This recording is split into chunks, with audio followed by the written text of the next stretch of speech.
আসসালামু আলাইকুম প্রিয় বন্ধুরা, আজকে আমরা দেখব আমাদের কম্পিউটারে কিভাবে টাক্স কিবোর্ড আনতে হয়। তো আমাদের কি হয়, কম্পিউটার অনেক সময় ইন্টারনাল ল্যাপটপের ইন্টারনাল কিবোর্ডে কাজ করে না, অথবা আপনার কম্পিউটারে এক্সটার্নাল অথবা ইন্টারনাল যে কোনো কিবোর্ডে কোনো একটি কিতে সমস্যা দেখা দিচ্ছে। সেই সময় আপনাদের কি করতে হয়, জরুরি অবস্থায় আপনাদের একটি টাক্স কিবোর্ডের প্রয়োজন হয়।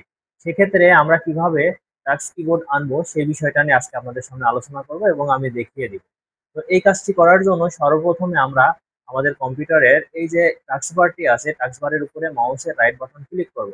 রাইট বাটন ক্লিক করার পর এখানে দেখেন দেখা যাবে দুইটা অপশন, টাস্ক ম্যানেজার এবং টাস্ক বার সেটিং। তো আমরা টাস্ক বার সেটিং এর উপরে ক্লিক করে দেব। ক্লিক করে দেওয়ার পর আমরা একটু অপেক্ষা করব। অপেক্ষা করার পর দেখবেন এরকম একটা অপশন চলে আসবে, অনেকগুলা ফাংশনাল অপশন চলে আসবে। এখান থেকে আমরা দেখেন আমরা যে বিষয়টি আমরা বেছে নিব সেটি হচ্ছে টাস্ক কিবোর্ড। এই টাক্স কিবোর্ডের উপরে দেখেন এখানে ডান সাইডে লেখা আছে নেভার।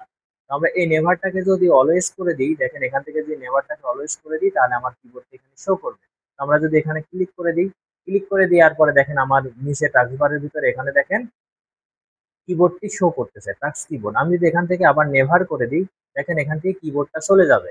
তো আমি আবারও দেখা এখান থেকে অলওয়েজ করে দিলাম। অলওয়েজ করে দেওয়ার পর আমি এখান থেকে কেটে দিলাম। কেটে দেওয়ার পরে দেখেন আমি এখন মনে করেন যে আমি যদি এখান থেকে এটার উপরে ডবল ক্লিক করি অথবা একটি ক্লিক করি, এখান থেকে দেখেন কিবোর্ডটি চলে আসবে। তো এখানে যে কিবোর্ডটি দেখা যাচ্ছে এটা হচ্ছে ল্যাঙ্গুয়েজ দেওয়া আছে ইংলিশ। তো আপনারা সেটিংস থেকে যে কিবোর্ডটি সেট আপ করবেন সেই কিবোর্ডটি আসবে।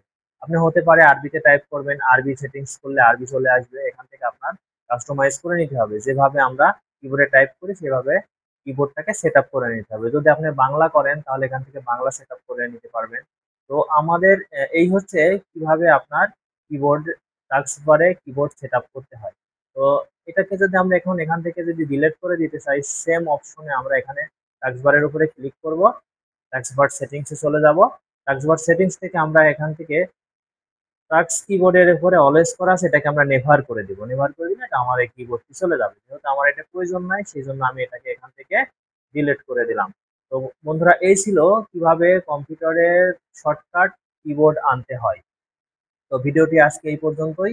যদি আমার ভিডিওটি ভালো লাগে তাহলে আমার চ্যানেলটাকে সাবস্ক্রাইব করে দিয়ে পাশে থাকবেন। ধন্যবাদ।